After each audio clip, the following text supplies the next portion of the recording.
It's all so frustrating Now, and see, like, infuriating. see, now this is usually the part of the where I'm ranted up, I'm pissed off, but then this great movie review, this is what kind of like wakes me. It's like, okay, good, yeah, but there's no relief here either this week. True, true, true. I mean, okay, so let's get into let's wrap up this evening with our movie review. And if you guys didn't know, for the month of March, the theme is dystopia. So we'll be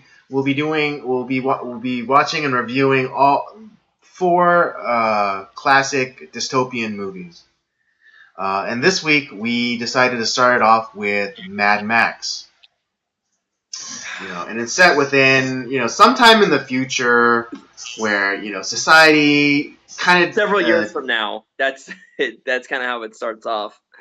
what was that? It's like some years from now. That was Right, kind of how some it years starts from off. now. I mean, and again, this movie was made in like 1979, so they're probably thinking that sometime in the 80s it was going to be like this. But in the movie, it's been some times, and there's been some sort of societal collapse, and and the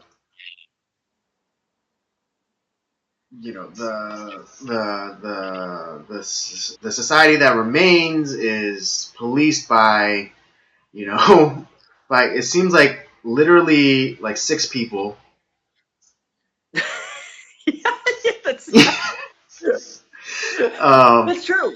it's true, and and biker gangs roam the countryside, terrorizing the weak and the vulnerable. But one lawman, one brave road warrior. I mean, I'm kind of jumping ahead because that's what happens in the second one, I believe. At least that's what the second one is titled. Uh, but one lawman stands between the darkness and the light, and that is Max. Yeah. And So I mean, do you want to start this off? Do you want to start it off? Or? I'll say this about well, because I was kind of I chose the movies for this month, and I have never watched Mad Max before. Because I had also want because recently was it like in the last year or two we had the new Mad Max that came out, Fury Road. But I hadn't seen any of the series, and it's like, okay, well, a great place to start is the beginning, right? So it's like, all right, well, and I think because we had also just gotten off of it was November when we did our Veterans Month, and we had a couple of Mel Gibson films. So I was like, oh, that's right, Mel Gibson was in it's a very early Mel Gibson in Mad Max. So all right, well, that should be pretty good, right? Right back when he still had an Australian accent. Yep. And I was like, all Those of right, you who didn't know, yeah, Mel Gibson is Australian. yep, he is. That explains a lot, actually. Didn't like Russell Crowe kind of go crazy too for a while? Speaking of another Australian, I don't know. didn't he I have know like that? South Park made fun of him. Oh, you won't fight Chinaman. With the little tugboat.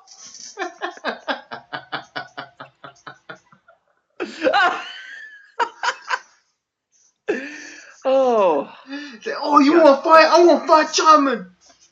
Yeah, that was. Oh God, I gotta watch that episode again. Anyways, so yeah, so I was thinking like, all right, this should be pretty good. Like I like I do like Mel Gibson a lot. I think he's a good actor. I like his movies actually. I think he does a pretty good job with the movies he directs or produces. Agreed. Um, and I started watching this, and now I've watched it twice in the last couple of weeks, just because I first watched it and I thought maybe I'm in the wrong mindset. It was weird to say the least, and I felt like I had missed something. Like it didn't. We're not really given a whole lot of you know information on Max or uh, any of the other characters for that Right. matter. I mean, Yeah. some of this, and I mean, you don't need. I don't need like a super like I'm not looking for like a TV show where it's like, oh, we're gonna have a whole episode based off the backstory of Max or whoever character. I didn't need that, but something a little bit more of like how did the society fall apart for one, Hmm. or what the hell does this how did this police force come together? Is it just like a vigilante group that just decided to become a police force to save the townspeople, or what? I mean, something. Just give me something. um and I watched the second time. I read the Wikipedia page and several other pages about the plot, kind of summarizing the plot. And the thing is, like, what I found, the movie is literally about nothing. It's That's a fair assessment. I From what I saw, that is a fair assessment. honestly, it was a story about like society is broken down. We see a bunch of raping and pillaging and just mental insanity, and it drives Max mad. He goes off and like he quits the police force for a while. Then the biker gangs come for his try to attack his family, and they kill his family, and then he's mad and he goes off and he kills the biker gang. That's the end of the story. And it wasn't even a satisfying Right. He like yeah. The resolution is not satisfying at all because there's like a very loose connection with the biker gang because it's not as though the leader of the biker gang you know pulls a Braveheart and ups and like slits his wife's throat. It's more or less like a less personal, incidental, like he runs her over.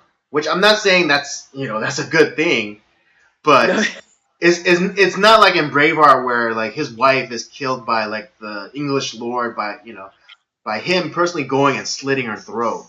That right, that you know that makes it more sad. At least in Braveheart, that makes it more satisfying when he goes and like cuts the throat of the English lord because he's the one that killed his right. like he that because he the English You lord was you the you one who personally killed his wife.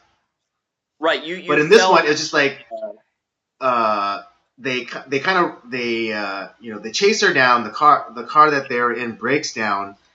She for some reason stupidly just tries to run down the highway and not like kind of go run off on the side of the road, and she gets run over like kind of I'm gonna almost say incidentally. here's the thing. I'm gonna say a couple because a lot of the people that ran away from this biker gang are fucking stupid. Why like the guy initially that starts off like where he's running away in the car and he's just going straight down the road, and then it's like of course the bikes are gonna catch up to him. Why didn't you like turn off to another road or cut off into like wherever else? He just kept gunning it straight down the road, and it's like of course they're gonna catch him, idiot. Right. And then him and his girlfriend got raped. This is true. Oh yeah, this isn't like Mel Gibson's family, but this is like earlier on in the movie Right. when This when is we're first introduced to the biker gang. yeah, because well, initially the movie starts off where we're seeing a chase scene of Right. Well, I guess this with one of the biker members, but he's not on a bike. I guess he stole a he's in a car, car, and then all and of it like so he's crazy. He's running away like him and this girl. They're running away from the police, the interceptors, the police force, and he's yeah, he's going all crazy, and then like he's a series of stuff where like there's a bunch of accidents and whatnot, and he got away from them. Right. Then And, yeah, then and comes in just to Max. add real quickly, is like the most ridiculous car crashes you ever seen, because they're That like was they are epic car crashes, but yet the people inside survive. right. Right? Yeah. And this was I'll before say, when, seatbelt laws were like mandated. So I'm yeah. I pretty mean, sure like they weren't wearing seatbelts, back then, or supposedly for like this universe, I guess, seatbelts weren't really a thing, but there was like these epic, like, extravagant crashes through other through into other cars, into posts, into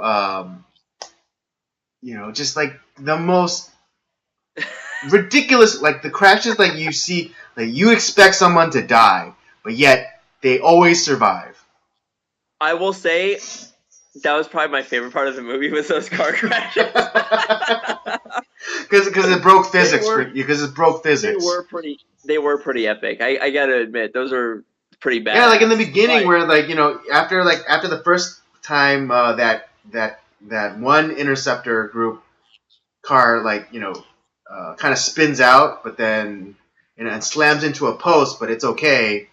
And then they go and they're like they're like gunning it. They're probably going like 80 miles an hour, and all of a sudden like this kid is in the middle of the road, and all of a sudden like a truck is backing out, and then like the cop car smashes into like the truck, and then miraculously those two cops inside are still alive.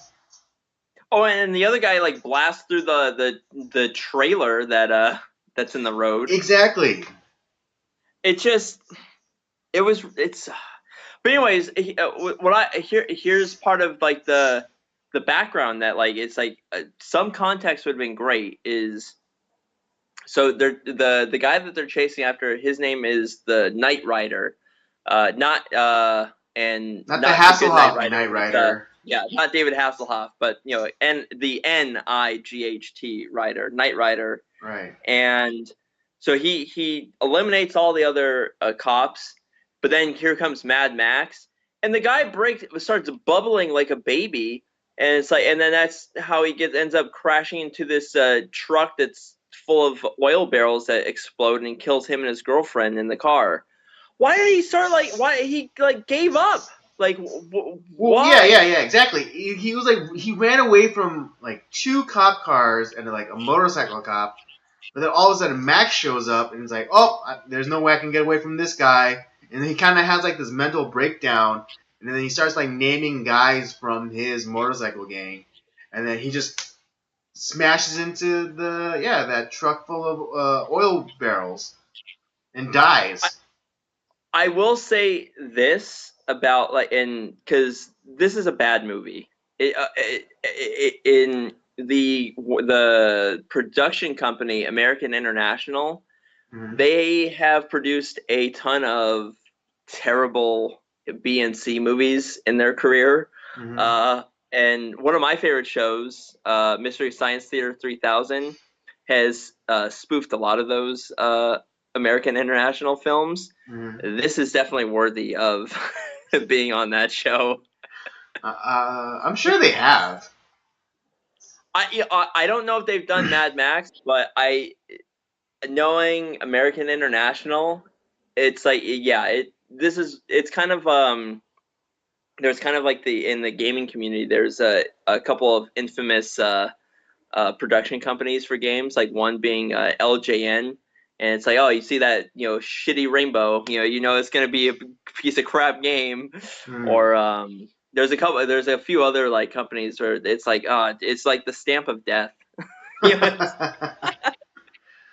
Oh, yeah, but I mean, I know we were supposed to do, or the theme this month is dystopian future, but I gotta admit, I have to confess, watching this movie, it didn't seem that much of a dystopia. I mean, uh, I suspended my disbelief, and said, okay, maybe there's some sort of societal collapse. But this society doesn't seem that terrible. I mean, there's still paved roads and they're still clear of debris. There are nightclubs, and the greatest thing of all is they have ice cream. They have ice cream in this dystopian future. How is that? How is that a dystopia then? If you have Here, ice cream, you are not a dystopia. Okay, I think we should set that as a rule. All right, if you have ice yeah. cream, you are not a dystopia. Here's a couple other things I was maybe trying to like see if it would make sense. Like, okay, well maybe it's not like it's well past like whatever cataclysmic event that happened, Mm-hmm. and they've let's say they said some years from now, like okay maybe it's 50 years from whatever event that took place, and so they're kind of. But even that doesn't make sense because Exactly. yeah, what? Because Because okay, why because they wouldn't have just the they wouldn't have phrase. ice cream by then. They wouldn't have paved roads. They wouldn't have any of that stuff. Exactly. I mean, there seemed to have been some kind of infrastructure, because there was road signs, there was phone, there, in the initial chase, when the cops they run into a phone booth, Yeah, there's the phone and we'll booth. They like have and radios. let's just give them the benefit of the doubt, and let's just say that phone booth does not work, but there was still a phone booth, and it wasn't like covered in graffiti or it didn't look dilapidated at all. Right. Yeah. It's because you had the phone booth. You had the radios in the car. You Hmm. have cars with that require fuel because Right. after a certain And time and that expires and it doesn't work anymore. You and have that there was whole some like level of garage. customization for the cars as well. Yeah, Like that's nice customization, not like ad hoc, kind of customization. yeah. Like I mean, factory I custom. guess you could say like the one like dystopian thing is like they only had one V8 motor left. Woo, man! Oh, that's I don't know right. if I Yeah. that Yeah, was for the some last reason, V8 like motor yeah, left. they can have V6 engines, but like V8s, they just it was a hot commodity. It was a hot commodity. Oh man, oh,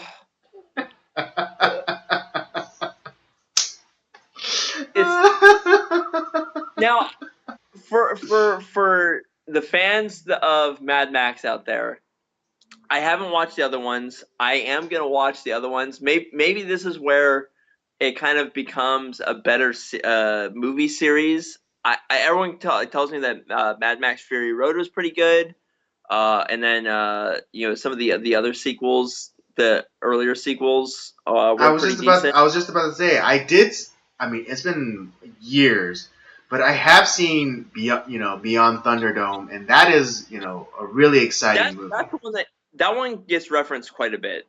Yeah, exactly. It's a really exciting And I sort heard of, that's kind of like and a that is dystopian. more of like the complete like collapse of civilization, and that kind of you know like kind of true dystopian kind of vibe. Yeah. So maybe it'll get better, but I had to say Mad Max is an awful movie. Yeah. I mean, well, then would you maybe say it's awful in the sense that it's so awful it's almost enjoyable to watch it just so you can lampoon it? Oh yeah, see that I would say it's not so bad where it's unwatchable, but Hmm. it's not good, Right. but it's good enough to make fun of. I think us talking about the film, I've enjoyed that more than actually watching the film. uh, agreed. Because again, you it can't be a dystopia if there's ice cream. That is I a agree. rule. All right. I'm gonna set this right now for the rest of this month. All right.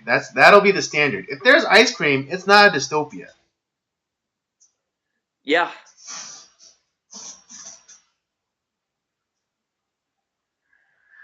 Oh man. Uh, Any other thoughts, Andy, on the movie?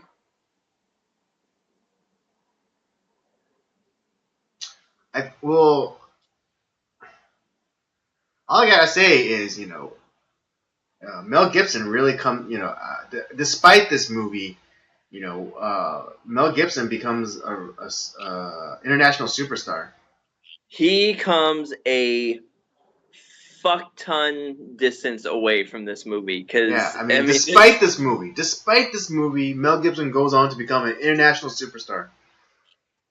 I yeah, mean, you have to be super talented to do I that. would I would never if I had only watched this movie and not any of like I hadn't watched any other Mel Gibson films. It's like, I would not have thought he would become what he Right. If you ended only up saw, becoming. yeah, if this, yeah, if you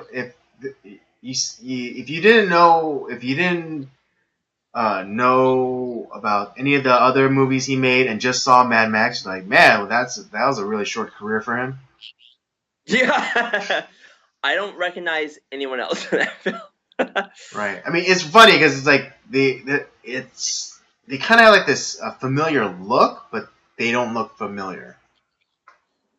Yeah, um, yeah, just gosh, not a good movie. Not a good movie I, at I, all. I feel like I got out. I was being forced to watch the movie in the Satellite of Love, and it was just people were experimenting on to see my thoughts on this movie because it was Wait, really what? bad. That's kind of the premise of Mystery Science Theater 3000, where the characters are forced to watch these awful Oh, movies, and it's an okay. experiment on their mind. Maybe you were. Maybe you were. All right. Well, I get okay. Let's get into our rating. So Robert, what would you rate this movie as? I am going to be generous and give it a 1 star because it has two things: awesome car crashes, and it has Mel Gibson. Wow, I thought you were gonna. and that For some and reason, that's I thought that. So I'm pretty sure that's what you're. This. I was pretty sure that's what you were gonna cite, but I thought you would at least give it a 2 star. no, it both those things together because it wasn't even really a good Mel Gibson acting performance, so he gets like a half star, and then the Okay. car crashes get another half star. Um, and yeah, and that's what we that's that you get the 1 star. It's not good. Yeah. Well, yeah. Well, again, we are aligned, and I too will rate it as a 1 star or a 1 out of 5. Yeah. I mean, seriously, you watch this movie, and you're like, Mel Gibson goes on to become an international superstar from this He does. movie, and you just kind of like wondering how. I mean, I would. I want to assume that the subsequent sequels to Mad Max, get better. And I mean, I've seen Beyond Thunderdome, so I know that it does.